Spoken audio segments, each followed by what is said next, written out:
Bonjour à tous, c'est Daniel, pasteur de l'Église biblique baptiste de Charleville-Mézières. Merci de regarder notre chaîne YouTube.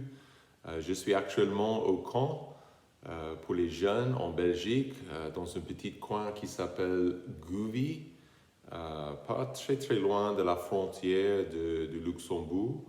On a passé une bonne semaine de camp et le Seigneur nous a bénis. Bon groupe de francophones également, il y a un groupe d'anglophones aussi. Et ça se passe très bien. On a encore une semaine et je vous encourage de prier pour nous, prier que le camp se passe bien. Le titre du message, on va continuer avec nos pensées. On a commencé de parler de la prière la semaine dernière. Et cette semaine, on va faire exactement pareil. Le titre du message aujourd'hui, c'est une prière de la repentance. Une prière pour la repentance. Psaume 51, verset 3. Psaume 51, verset 3. Ô Dieu, aie pitié de moi selon ta miséricorde, selon la grandeur de tes compassions. Efface mes faux faits, lave-moi parfaitement de mon iniquité et nettoie-moi de mon péché. Car je connais mes transgressions et mon péché est toujours devant moi. J'ai péché contre toi seul.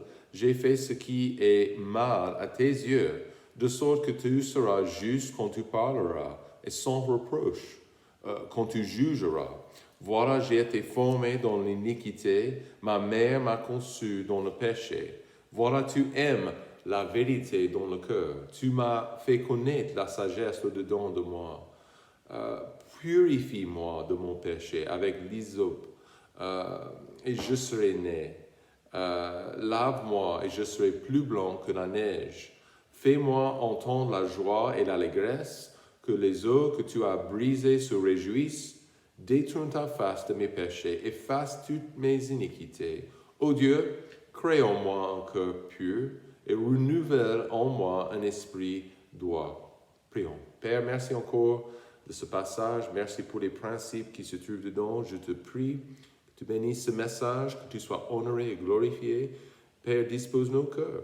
S'il y a quelque chose caché, un péché, un mal qui nous sépare de toi dans notre communion, dans notre marche, guide nos pensées, guide nos cœurs vers ce péché et aide-nous à être bien repentants et bien prêts de confesser. Au nom de Christ, nous prions. Amen. Donc, nous étudions la prière pendant des semaines. Et vraiment, c'est quelque chose que nous voulons attaquer, découvrir, c'est tout à fait possible parce que la prière, c'est quelque chose, c'est un élément très important pour la vie chrétienne, très important pour notre marche avec Dieu. Un gros manque dans notre vie, c'est la prière. Et je vous demande de vous demander combien de minutes est-ce que vous priez au Seigneur chaque jour.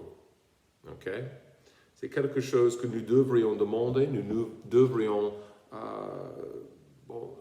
penser à ce sujet parce que c'est hyper important, notre communion. Et c'est un grand manque. Je me souviens pendant ma jeunesse, quand il y avait un monsieur, c'était un responsable de notre église, il a dit toujours que nous, comme des enfants de Dieu, comme des chrétiens, nous sommes toujours dans l'école primaire de la prière.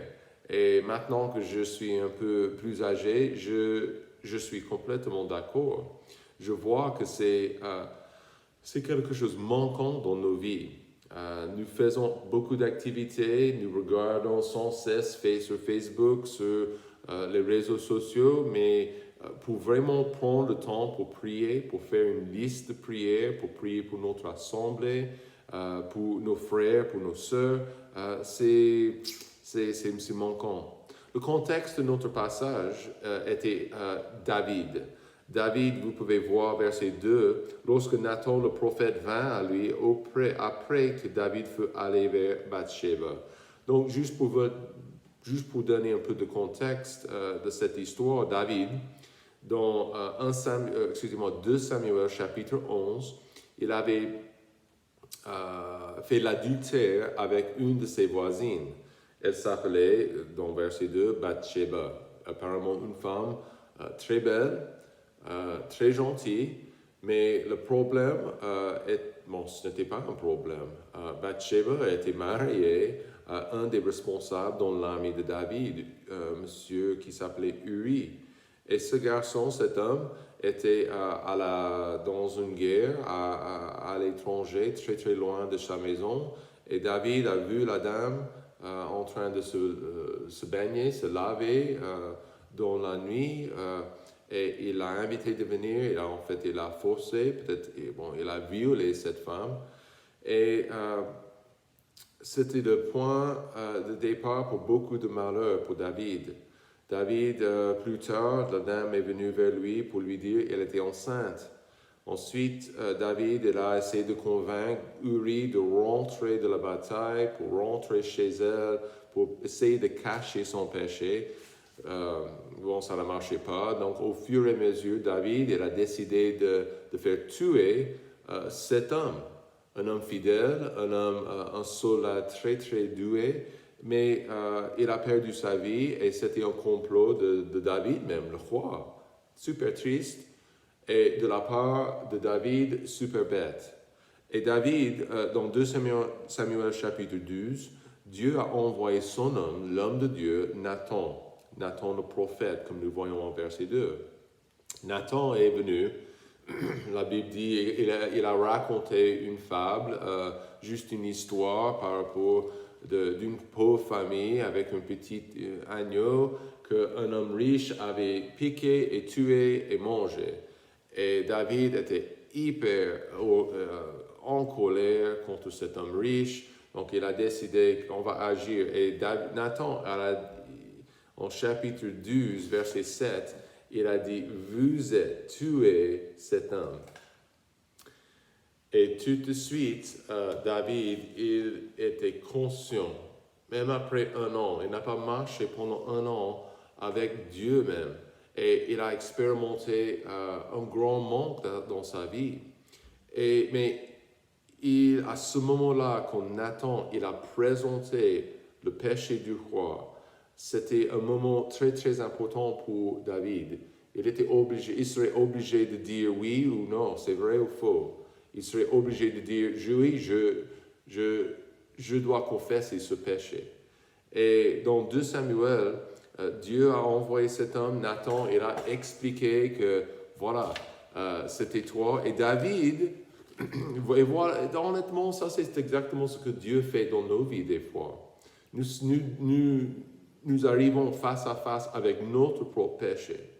Et nous nous éloignons de Dieu souvent et nous devons nous approcher de lui, de revenir vers lui dans nos cœurs et dans les activités de nos vies. Et comme Nathan a appelé à David de revenir vers Dieu dans la repentance, Dieu, il nous appelle aujourd'hui de la même manière. Jésus-Christ, dans Luc chapitre 13, verset 3, un message, quand Jésus était ici, en train de prêcher dans les villages, les villes, il a dit, mais si vous ne vous repentez, vous périrez tous de même. Et donc, une grande partie du message de Jésus-Christ était la repentance. La repentance, c'est quoi exactement? La repentance, c'est d'être d'accord avec Dieu par rapport à mon propre péché. Et combien de personnes ils refusent d'être honnêtes devant Dieu par rapport d'eux-mêmes, par rapport à leurs problèmes. Donc la repentance, c'est d'être d'accord avec Dieu par rapport à nos fautes. Aussi, la repentance, c'est également de se détourner vers les pratiques et les mauvaises choses et les maux de ma vie. Et dans la repentance, je me tourne vers le Seigneur. Hyper important. Donc, une chose à ajouter. Dieu, il est très, très sérieux contre le mal. Il est très sérieux contre le péché. Donc, ça peut être le fait que je n'assiste plus à l'église. Ou ça peut être une chose, je suis la mauvaise pensée, le mensonge, les convoitises. Donc, les mauvaises paroles. La réalité de notre condition spirituelle, c'est que c'est clair que nous tombons. Et souvent, nous sommes à la légère avec nos propres fautes et nos propres péchés. Donc aujourd'hui, c'est juste un rappel pour nous de revenir vers le Seigneur dans la prière et dans la repentance.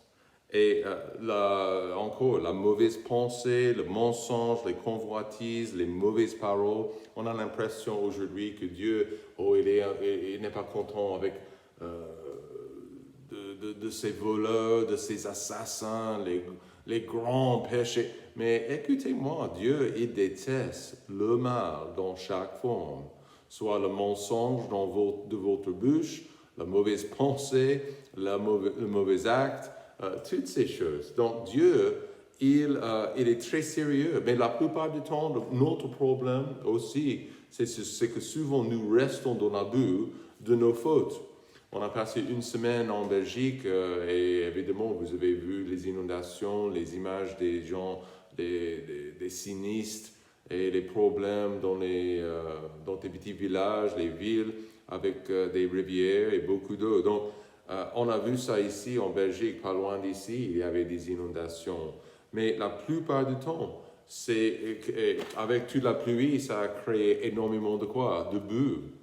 Et si je tombe dans l'abus, une chose que Dieu ne veut pas, c'est que je reste dans l'abus.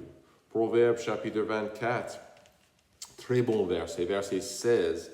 La Bible dit, car le juste tombera 7 fois et il sera relevé. Donc je ne reste pas au but. Si je fais une erreur, si je fais une faute, je me lève et je m'avance pour Dieu. Et je dois le faire, c'est normal. Donc David, lorsque Nathan avait signalé que c'était lui qui était dans le péché devant Dieu, il avait une décision à prendre, comme nous. Quand Dieu me rend conscient, son esprit me rend conscient de mon besoin, de mon péché, alors qu'est-ce que je fais? Je peux me repentir ou je peux continuer dans le mal et rester dans l'abus de mes péchés. Une chose que j'adore de notre Dieu, et Proverbe chapitre 28, verset 13, celui qui cache ses transgressions ne prospérera point, mais celui qui les confesse et qui les abandonne obtiendra miséricorde. Quelle belle promesse! Donc l'idée que je peux cacher les transgressions devant Dieu, c'est complètement ridicule ça. Ma préoccupation doit être de les éviter, numéro 1, mais si je tombe, de les confesser directement et de les abandonner aussi, très très vite. Et Dieu, il promet de pardonner. Il promet d'accorder son pardon divin. Et c'est ce que nous avons besoin. Mais ça commence avec cette prière de repentance, de la repentance dans notre vie. C'est très, très nécessaire. Voyez pourquoi? À cause des requêtes de la repentance. Verset 3, la Bible dit, encore, Psaume 51, verset 3, la Bible dit, « Ô Dieu, aie pitié de moi selon ta miséricorde. Selon la grandeur de tes compassions, efface mes forfaits. Lave-moi parfaitement de mon iniquité et nettoie-moi de mon péché. » Des fois, encore, la première chose que nous demandons, c'est pour Dieu d'enlever les mauvaises circonstances ou les mauvais fruits, les fruits négatifs qui se passent dans nos vies actuelles. Et évidemment, nous avons, même des chrétiens, nous aurons des problèmes, nous aurons des souffrances et des difficultés dans notre vie. Et c'est important de revenir, de faire cette distinction entre la souffrance juste parce que nous sommes dans le monde, ou les effets ou le fruit de nos fautes et de nos péchés. Galates chapitre 6, verset 7, que celui qu'on... non, c'est 5... c'est où ça? Oui, exact, je m'excuse. Galates 6, 7, j'ai regardé le mauvais verset. Ne vous abusez point, on ne se joue point de Dieu, car ce que l'homme aura sémé, il le moissonnera aussi. Donc, c'est-à-dire quoi? C'est très clair. Si nous plantons des graines de mal et de péché dans notre vie, on va souffrir les conséquences. C'est une loi divine, sûre. David, si vous lisez le reste de son histoire jusqu'à la fin de sa vie, David a beaucoup souffert. Il a souffert les conséquences de son péché. Il a expérimenté beaucoup de douleur et beaucoup de souffrance à cause de cette mauvaise décision de piquer la femme de quelqu'un d'autre. Les problèmes, les souffrances familiales, il y avait des viols, des pertes de vie dans ça. Il y avait même un enfant, un garçon, qui a essayé de voler le royaume de son papa. Donc, c'était quoi? C'était un des résultats, des conséquences de ce qu'il avait sémé. Il a moissonné ce qu'il avait sémé. Et exactement la même chose. On peut prier, mais les requêtes au niveau de la repentance sont très claires. Donc, voyez ce que David a demandé, verset 3. « Ô Dieu, aie pitié de moi, selon quoi? Ta miséricorde. » J'ai besoin, premièrement, j'ai besoin de la miséricorde. Et c'est important de comprendre ça. À cause de mes fautes et mes péchés, je reviens vers le Seigneur dans la repentance, mais je comprends que je mérite son jugement.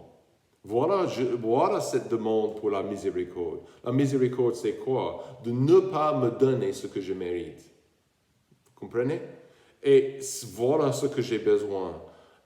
Il souffrait et souvent nous souffrons aussi, nous moissonnons ce que nous avons sémé. Et nous plaidons, nous prions, on arrive dans la repentance pour que nous connaissions sa miséricorde. J'ai besoin de cette miséricorde. Aussi, j'ai besoin d'être propre.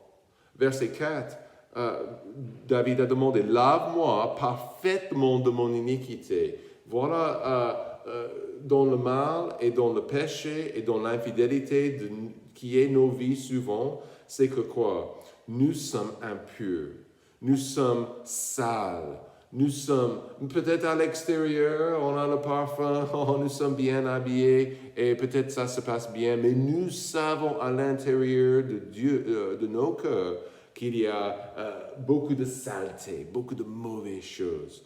Et Dieu, c'est seulement Dieu qui peut nous laver. Et nous savons le moment quand nous sommes propres. N'est-ce pas?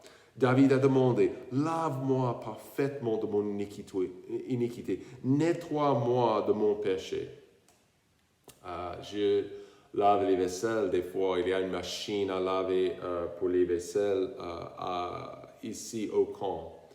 Mais de temps en temps, je vais remplir le bidon, le lieu, le baignoire avec, pas le baignoire, le lavabo avec beaucoup d'eau et je vais plonger, avant de les mettre dans la machine, je vais plonger les assiettes et toutes ces vaisselles dans l'eau que j'ai remis et je vais commencer premièrement de les rincer, d'enlever les grands morceaux de nourriture, les choses comme ça. Ensuite, je vais les mettre sur un truc. Je vais le mettre aussi également dans la machine et voilà, ça pousse l'eau chaude. Oh, je ne connais pas la température, mais ça va brûler la peau. Mais qu'est-ce que ça fait? Ça nettoie et ça purifie et ça lave. Et vous savez que moi, très souvent, nous avons ce besoin d'être propre. Voilà la requête, les requêtes de la repentance. Papa, ta miséricorde. Papa, enlève ces saletés, ces mauvaises choses de mon cœur. Numéro 2, les exigences dans la repentance, verset 5. Car je connais mes transgressions. Et mon péché est toujours devant moi, je m'excuse, devant moi. J'ai péché contre toi seul, et j'ai fait ce qui est mal à tes yeux, de sorte que tu seras juste quand tu parleras, et sans reproche quand tu jugeras. Donc, pour être pardonné, c'est hyper important de se rappeler que Dieu connaît mon cœur. Il connaît mes péchés et il connaît mes actes, mes pensées, même avant de les faire. D'accord? Donc, il est au courant. Donc, je dois, premièrement, les exigences dans la repentance, je dois reconnaître mon propre péché. Combien de personnes refusent de le faire? David a dit en verset 5, car je connais mes transgressions. Mais écoutez-moi, ça faisait un peu vers 1 an qu'il ne l'a pas reconnu. Donc ça, c'est un problème. Donc si un homme de Dieu, un homme après le cœur de Dieu, a passé 1 an sans vraiment reconnaître son propre péché devant Dieu, qu'est-ce que nous faisons? Donc ça ne peut pas être la vraie repentance et la vraie confession si nous refusons d'admettre devant Dieu que c'est contre lui seul que nous avons péché. Donc, en gros, la repentance, c'est comme j'ai déjà dit, c'est d'être d'accord avec Dieu. C'est un accord avec Dieu par rapport de notre propre péché. Les gens vont passer l'éternité simplement en enfer à cause de ce point-là. Ils ont refusé. Encore, je pense à un ancien équipier de basket. Une nuit, après, on a commencé à parler du péché, du mal dans le monde, quelque chose. Et j'ai mentionné que nous étions tous pécheurs. Et il a dit, oh Daniel, non, je ne suis pas pécheur. Oh non, Daniel, non, non. Mais écoute, c'est bête cette attitude. Nous sommes tous pécheurs. On doit reconnaître notre propre péché. Aussi, on doit reconnaître notre culpabilité devant Dieu. Verset 6. J'ai péché contre toi seul. Et j'ai fait ce qui est mal à tes yeux. De sorte que tu seras juste quand tu parleras et sans reproche quand tu jugeras. Parce que Dieu est au courant de nos fautes et de nos bêtises et de nos péchés. Et dans sa loi, il a ordonné que ça exige la mort. Il est juste quand il juge. Donc, un jour dans l'avenir, quand tout le monde est devant Dieu, et Dieu, il va sortir les livres et il va examiner chaque pécheur, les non sauvés, et il va les examiner. Sa justice sera correcte. Son jugement sera très juste. Romains chapitre 3, verset 19, la Bible dit, « Or nous savons que tout ce que la loi dit, elle dit à ceux qui sont sous la loi. » Ça c'est vous et ça c'est moi. « Afin que toute bouche soit fermée. » Il n'y a pas d'excuse devant le juge. Il n'y a pas d'excuse. Nous sommes tous quoi? Coupables. La Bible dit, afin que toute bouche soit fermée et que tout le monde soit reconnu coupable devant Dieu. Dieu nous donne ici la loi. Et il prescrit le remède. Mais le problème, nous sommes des transgresseurs. Nous sommes des pécheurs. Et le péché est la transgression de la loi divine. Nous avons brisé sa loi. Voilà pourquoi David dit, tu seras juste quand tu parleras. Le mot de Nathan, la parole de Nathan était juste et correcte. Et heureusement, je suis content, pas content que David avait péché, mais je suis content qu'il s'est repenti. Et il a reconnu sa culpabilité devant Dieu. Même si quelqu'un rejette l'existence de Dieu, est-ce que c'est possible que ces gens soient coupables? Bien sûr. Bien sûr, parce que la loi est pour la loi divine et pour tous, pour tout le monde, pour chacun. Les éléments, troisièmement, les éléments importants dans la repentance. Voyez encore, verset 7, David a mentionné, « J'ai été formé dans l'iniquité ». Donc, je trouve que si je serais vraiment repentant, je dois être honnête. Honnête. Verset 7, et il dit, j'ai été formé dans l'iniquité, ma mère m'a conçu dans le péché. Donc ça veut dire quoi? Ça veut dire que David était au début, même dans la conception, il était pécheur. Il avait les racines du mal et du péché, même dans son cœur. Et nous avons ça aujourd'hui aussi. Et je trouve que dans la vie chrétienne, si nous trouvons que que nous disons que nous sommes des gens qui sont de bien, nous sommes mieux que la vérité, et nous sommes malhonnêtes. Qu'est-ce que ça mène? Ça mène directement à l'hypocrisie. Et nous devenons comme les hypocrites dans le Nouveau Testament qui ont crucifié Jésus. Ils avaient une forme de religion, mais pas le vrai sens, pas la vérité non plus, et enfin, ils ont tué le Fils de Dieu. Je ne veux pas être comme ça. Je veux être honnête et franc, surtout par rapport à mes péchés. L'honnêteté, aussi la vérité, un élément essentiel et important. Aussi, voilà, verset 8, tu aimes quoi? La vérité dans le cœur.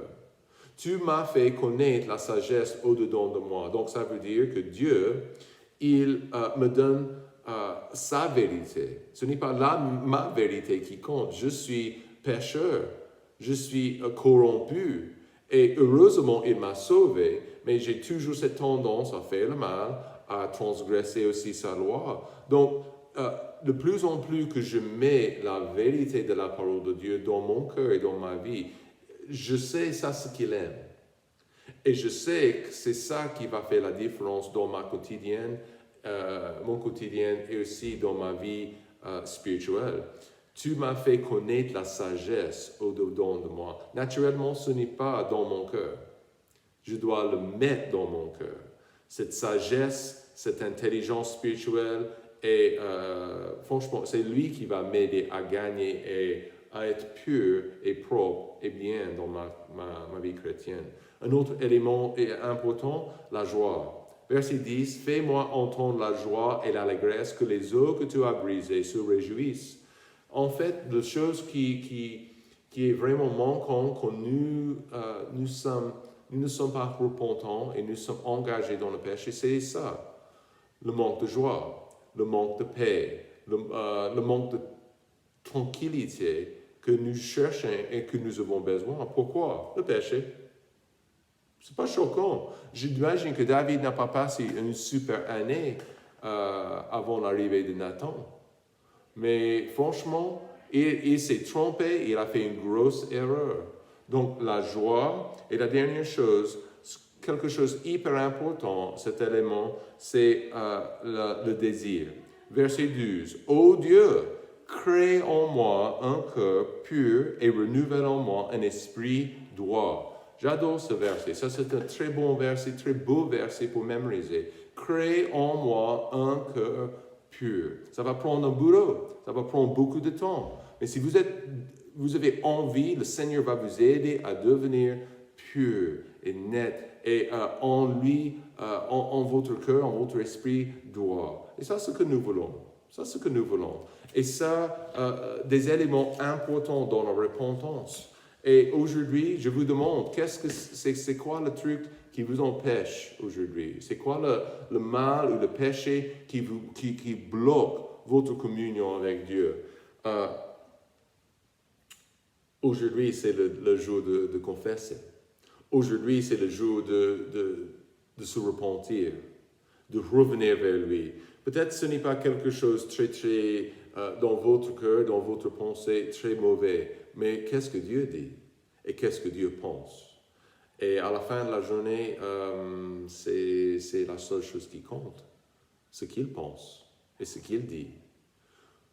Revenez vers lui aujourd'hui. Confessez le péché, confessez le mal. Et il a promis, de pardonner. Il est fidèle et juste pour pardonner nos iniquités. Et ça, c'est notre Seigneur, notre Dieu. Il va le faire. Passez un très bon dimanche. Que Dieu vous bénisse.